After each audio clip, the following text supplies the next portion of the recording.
Rabbi shrah li sadri wa yassir min lisani yafqahu qawli. Subhanaka la ilma lana illa ma 'allamtana innaka antal alimul hakim. Amma ba'du. Yang saya hormati Bapak Norman Adiguna yang tadi sudah memberikan sambutannya. Salam kenal kembali dari saya, Nafis dari Tulungagung. Yang saya hormati Bapak Ketua Jamaah Darul Islah ya, Darul Islah. Yang saya hormati Bapak Pembina, seluruh pengurus, seluruh organisasi yang ada di sana, dan tidak lupa seluruh jamaah di lainnya. Ini kan lain ya. Jadi jamaah lainnya. Lainnya. Yang tidak bisa saya sebut satu persatu, yang dirahmati oleh Allah Subhanahu wa taala. Amin, amin ya rabbal alamin. Marilah kita panjatkan puji syukur kehadirat Allah Subhanahu wa taala bahwasanya pada malam hari ini kita bisa melaksanakan peringatan Isra dan Mi'raj Nabi besar Muhammad sallallahu alaihi wasallam. Allahumma shalli sehat walafiat. Kita masih diberi banyak kenikmatan, nikmat lahir, nikmat batin, nikmat kesehatan. Dan nikmat yang begitu besar, begitu agung, yaitu nikmat iman dan Islam. Sehingga semoga semua yang kita jalankan, apapun itu bentuknya, akan menjadi ibadah di hadapan Allah Subhanahu wa taala. Dan sehingga nanti kalau sudah waktunya, kita diabsen untuk satu persatu menghadap kehadiratnya, entah kapan, dimanapun berada, kita akan di Islam.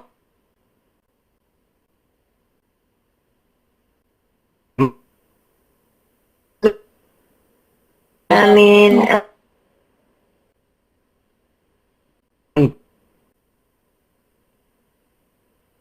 Wasallam.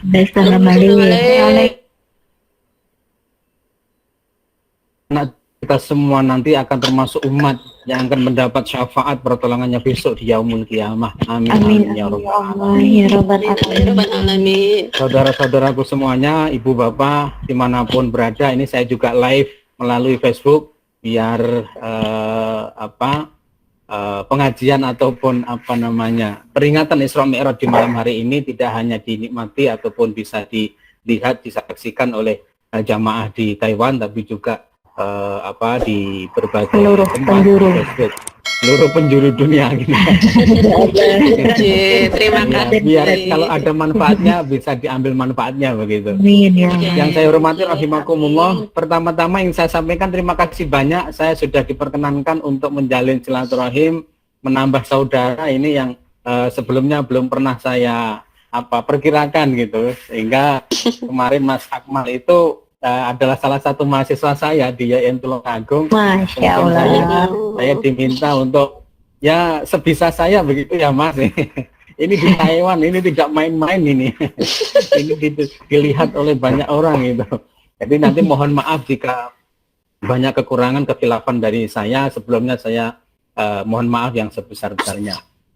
Jamaah Zemiyah ataupun jamaah lainiyah, onlineyah begitu, Darul Islah Taiwan yang saya hormati dan saya banggakan. Yang kedua, saya terenyuh tadi mendengarkan lantunan-lantunan sholawat yang begitu fasih dari saudara-saudara semuanya, dari Bapak Ibu semuanya. Ini membuktikan bahwa Islam, ini membuktikan bahwa umat Islam di Indonesia itu tidak ada bedanya. Semuanya tetap ada kecintaan kepada baginda besar Muhammad sallallahu alaihi wasallam. Bapak Ibu yang saya hormati, tema yang diberikan kepada saya yaitu meraih berkah bulan Rajab untuk sukses hidup di Taiwan.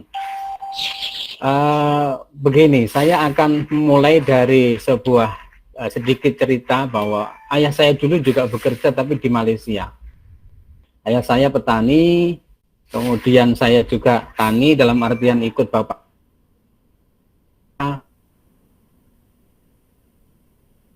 desa begitu. Jadi kehidupan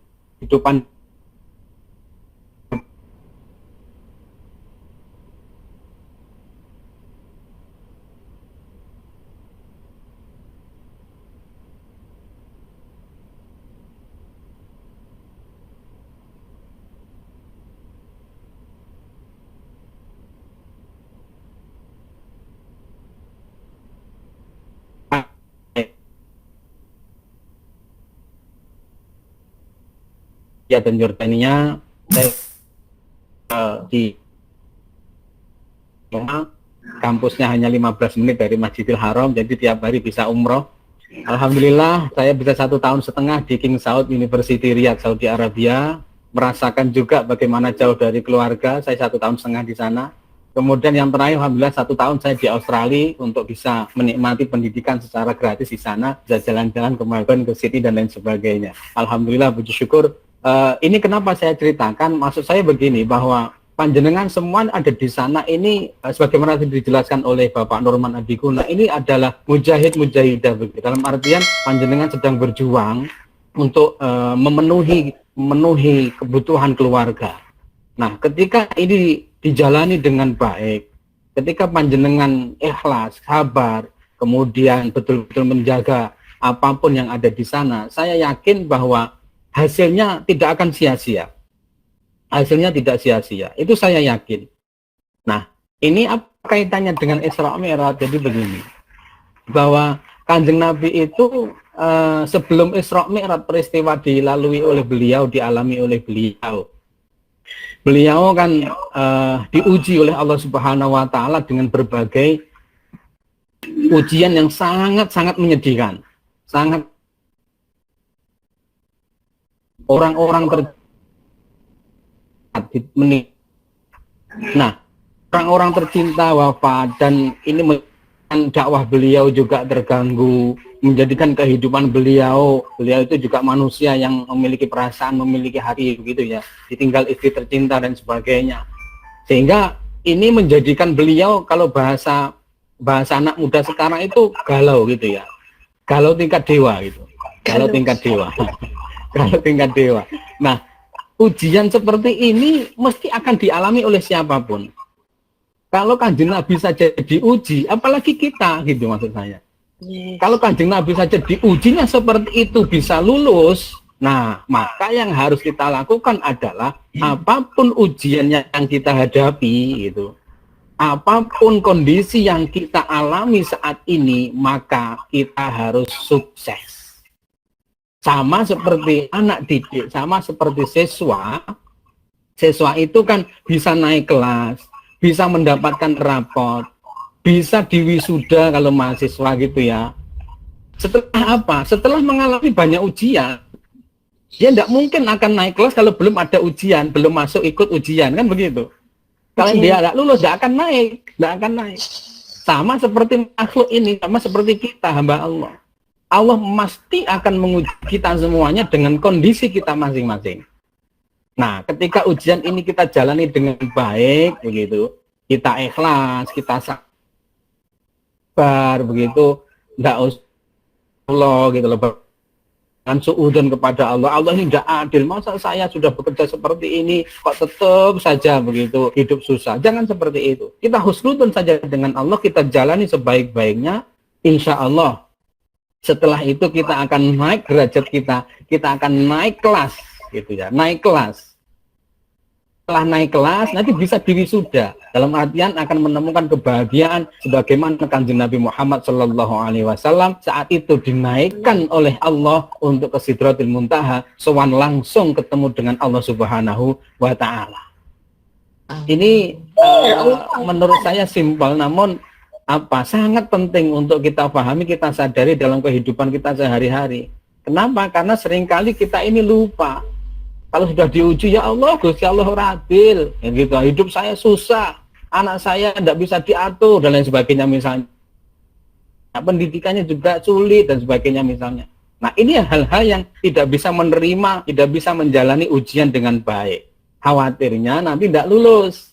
Khawatirnya nilainya tidak baik, rapotnya merah, kan begitu. Ini dikhawatirkan. Nah, makanya tidak naik kelas. Kalau mahasiswa tidak akan diwisuda. Kalau diwisuda kan ada teman foto wisuda tuh. Kalau mahasiswa ya, itu kan seneng banget itu. Di foto set gitu kan. Itu seneng sekali. Nah, inilah Bapak Ibu, saudara-saudara saya, dimanapun Anda berada. Yang pertama bahwa Isra Mi'raj ini memberikan banyak hikmah, memberikan banyak pelajaran, nilai kepada kita semuanya. Yang pertama adalah Allah pasti menguji makhluknya. Allah pasti menguji makhluknya. yang selanjutnya yang bisa kita ambil hikmahnya, petik hikmahnya. Ini saya sampai jam berapa ini nanti? Sampai jam berapa? MC jam berapa? 30. Ini di sana jam berapa di sana?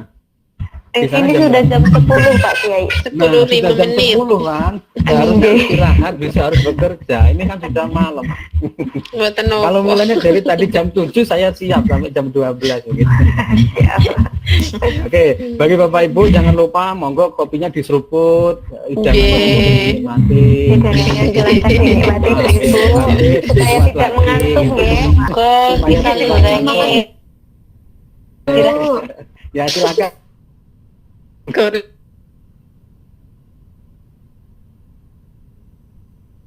Oke, Goreng. nopo pisang goreng.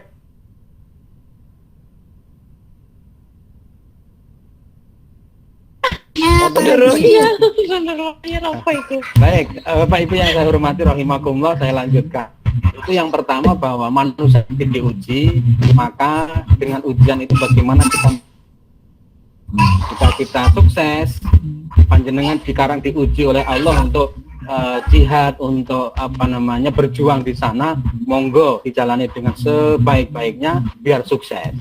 Kalaupun panjenengan maaf misalnya sekarang bekerja sulit di sana dan sebagainya, bekerja keras dan sebagainya, kalau bahasanya tukul arwana itu kan kristalisasi keringat gitu ya, kepala jadi kaki, kaki jadi kepala begitu, bisa menghidupi keluarga, agar anak bisa menjalani pendidikannya dengan baik dan sebagainya di pesantren dan sebagainya, monggo itu jalan dengan sebaik-baiknya. Insya Allah panjenengan nanti kalau sudah lulus itu bisa sukses. Kalau sukses, insya Allah naik kelas, naik derajatnya di hadapan Allah Subhanahu wa Ta'ala. Amin, amin. Amin. Ini 30 sampai 40 menit. Ini sudah berapa? 10 menit. Yang kedua bahwa yang paling besar dari adanya peristiwa Isra Mi'raj ini adalah perintah sholat 5 waktu kan begitu ya, sholat 5 waktu. Nah, banyak sekali dalilnya dalam Al-Qur'an maupun hadis yang menyebutkan betapa pentingnya sholat 5 waktu ini. Misalnya disebutkan qad aflahal mu'minun alladzina hum fi sholatihim khashi'un. Orang itu akan beruntung sekali, sangat beruntung orang yang dalam sholatnya itu bisa khusyuk. Misalnya itu dalam ayat, banyak sekali dalam Al-Quran. Yang kedua misalnya dalam hadis itu, awwalu ma yuhasabu bihi al-abdu yaumal qiyamah as-sholah. Jadi pertama kali yang akan dihisab dari hambaku pada hari kiamat adalah sholat. Ya. Jadi yang akan ditanya oleh Allah pertama itu adalah bagaimana sholat kita. Bagaimana sholat kita. Nah, Pak, ini kan sholat ini kalau di Taiwan kan maaf kadang ada yang terkendala waktu, terkendala pekerjaan dan sebagainya. Ini bagaimana? Nah, Islam sudah memberikan banyak kemudahan-kemudahan. Islam tidak memberatkan umatnya atau hambanya. Contoh, kalau di perjalanan kalau kita tidak bisa misalnya sholat zuhur misalnya 4 rakaat, maka di sana ada kemudahan sama qashar. Nah, itu bukti kemudahan yang diberikan Allah kepada hambanya, kepada umat itu. Kita tidak menemukan air bisa dengan tayamum. Kalau kita sholat dengan berdiri tidak bisa, bisa dengan duduk. Misalnya panjenengan ada di pesawat, boleh dengan duduk, tidak harus berdiri. Kalau berdiri jatuh nanti kan. Nah, kalau tidak bisa dengan duduk, bisa dengan dan sebagainya. Inilah kemudahan-kemudahan Allah yang inginnya Allah itu apa? Bahwa kita tetap menghadap sowan kepada Allah. Sholat itu adalah ibadah yang sangat sangat pribadi, sangat privasi antara kita dengan Allah. Ibaratnya kita itu sedang berhubungan langsung dalam artian nyambung dengan Allah begitu. Nah, semakin sering kita berhubungan, semakin sering kita sowan kepada Allah, maka Allah pun juga akan semakin dekat dengan kita gitu. Sehingga kalau sudah dekat dengan hidup ini, kalau Allah sudah akan, kalau bahasa Jawanya Gusti Allah sing noto gitu ya. Gusti Allah sudah menata hidup kita, maka tidak ada namanya kesulitan. Tidak ada orang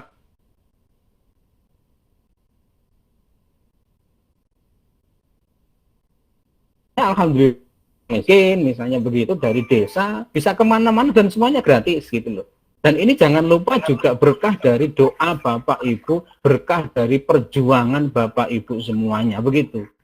Maka yang bisa kita lakukan saat ini, yang bisa panjenengan sadari saat ini harus difikirkan betul adalah bahwa ditata niatnya, kemudian bagaimana menjalani kehidupan sehari-hari itu sangat-sangat penting. Karena tujuannya tidak hanya 5 tahun ke depan, tapi untuk 7 ke depan.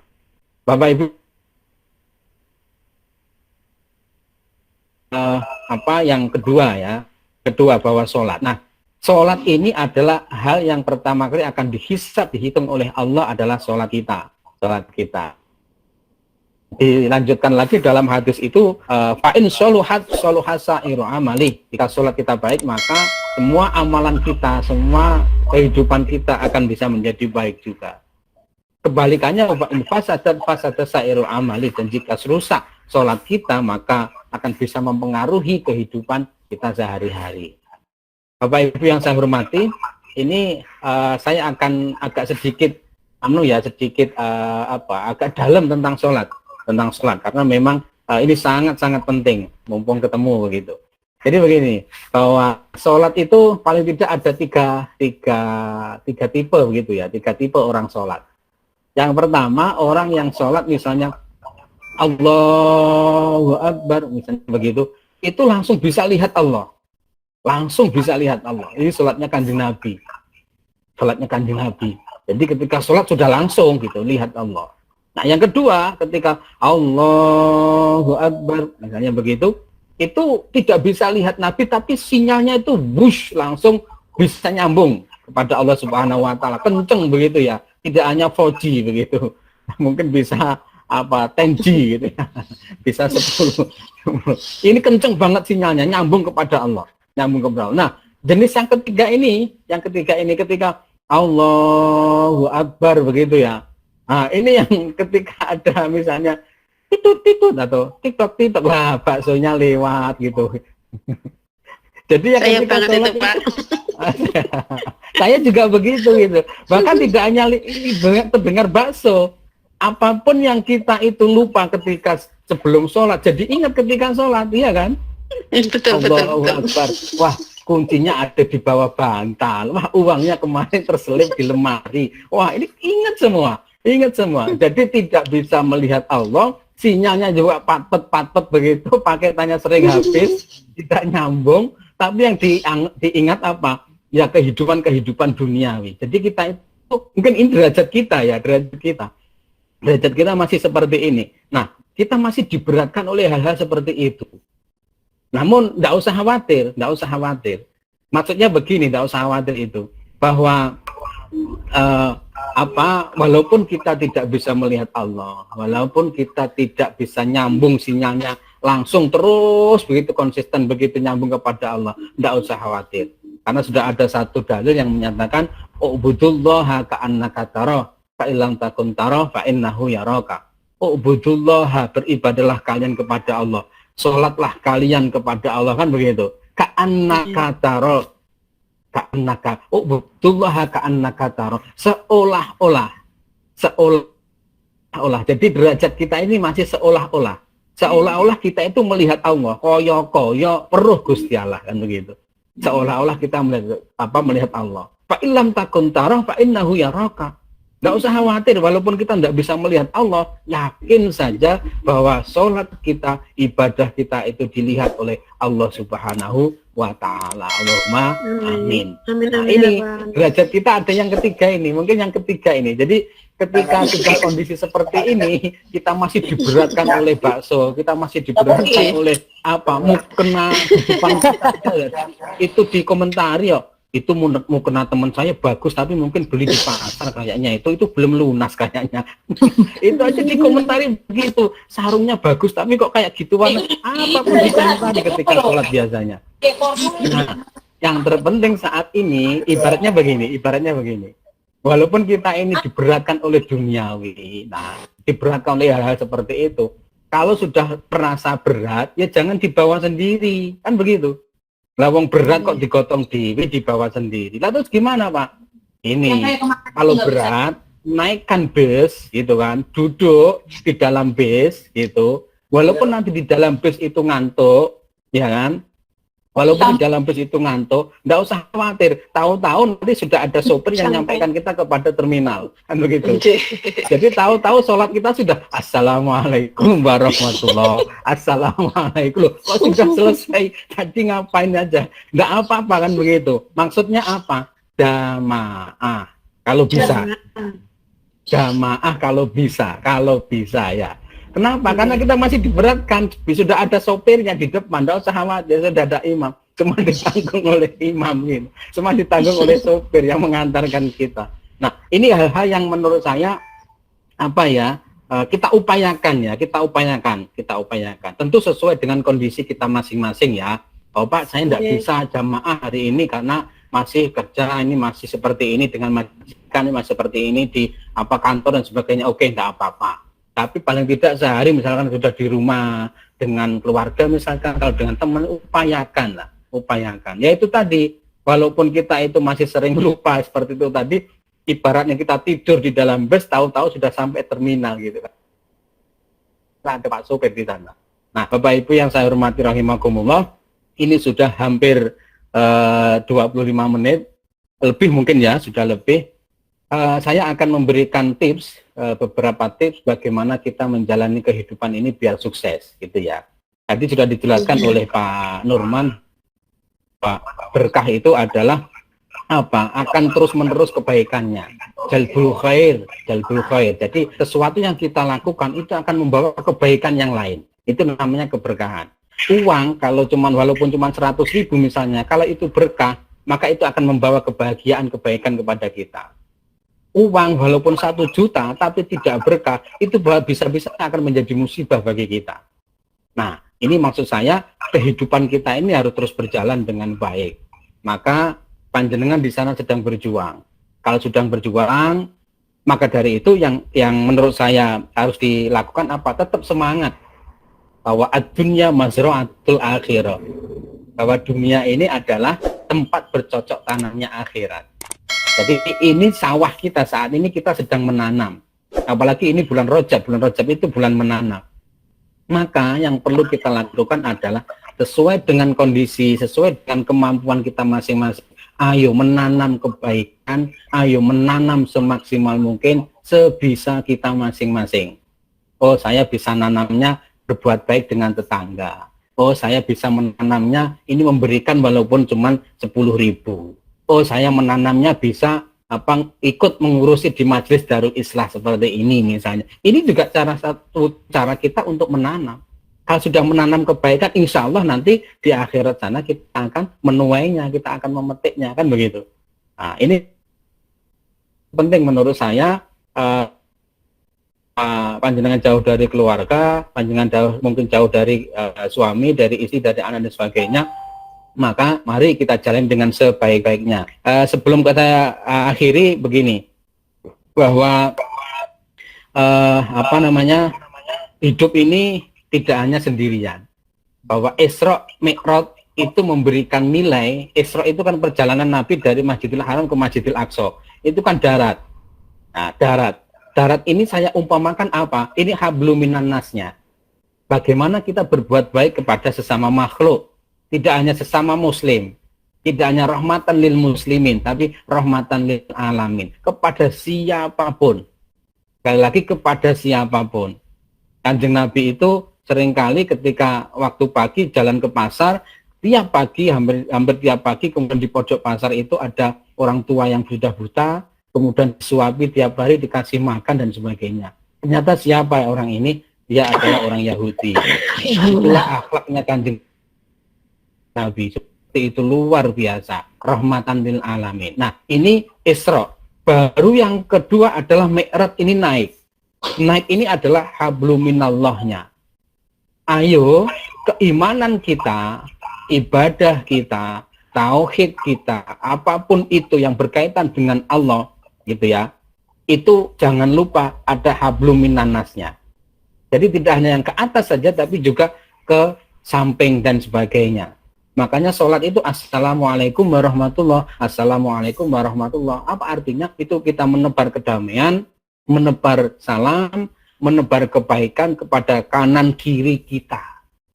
Itu salah satu makna ketika salam dalam sholat. Jadi nilai sosial ini sangat-sangat penting, sangat-sangat penting. Dalam ayat Al-Quran itu banyak sekali ya ayyuhalladzina amanu wa amilus sholihah. Mesti disambung seperti itu, bahwa amanu horizontal apa naiknya kepada Allah, ibaratnya ini mi'rajnya itu pasti akan disempurnakan dengan apa? Amilus sholihah, dengan sesama yang baik, kan begitu. Jadi keimanan kita itu harus disempurnakan dengan berbuat baik dengan siapapun, beramal soleh dengan siapapun. Itu wajib. Contoh sholat itu baik mana antara sendiri dengan jamaah. Itu baik yang berjamaah, pahalanya lebih besar. Itu apa artinya? Betapa pentingnya orang lain dalam pahala sholat kita. Orang lain sangat dibutuhkan untuk berjamaah ini untuk meningkatkan kualitas ibadah kita kepada Allah. Itu satu, sholat. Dua, puasa. Puasa Ramadan misalnya belum sempurna kalau di akhir Ramadan belum ditutup dengan zakat fitrah. Bisa nggak zakat fitrah itu saya tak zakat, ini tak makan sendiri, boleh sendiri? Nggak boleh kan? Akan dikasihkan kepada orang lain, diberikan kepada orang lain. Artinya apa? Puasa itu belum sempurna kalau kita belum berbuat baik kepada sesama. Yang ketiga, haji. Ini ada yang sudah haji, ini ada sudah yang berangkat haji dan umrah.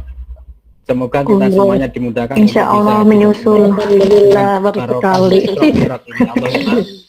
Amin ya rabbal alamin.